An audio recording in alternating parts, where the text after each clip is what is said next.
La dépendance médicale peut entre autres être une dépendance pharmaceutique, notamment dans le cas des hormones, et donc une dépendance à des entreprises qui potentiellement gagnent de l'argent grâce à cette dépendance.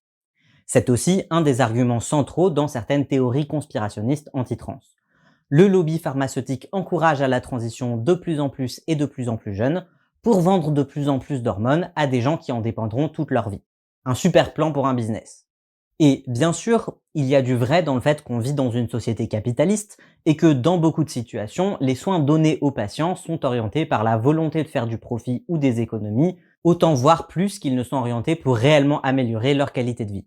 Cependant, si on se penche sur le cas des THS trans spécifiquement et des bénéfices que les transitions pourraient apporter au laboratoire, en France, on arrive à la conclusion inverse. La testostérone énanthate injectable, qui jusqu'à cette année était la seule remboursée par la sécurité sociale, n'est plus sous brevet depuis déjà 10 ans. Ce que ça veut dire, c'est que d'autres laboratoires que Bayer, qui avaient l'exclusivité jusqu'en 2016, peuvent en produire et en vendre. S'il s'agissait d'un business si lucratif, on imagine que d'autres laboratoires auraient sauté sur l'occasion. Pourtant, le premier générique à avoir fait son apparition en France l'a fait l'année dernière et dans mon expérience est encore assez peu répandu.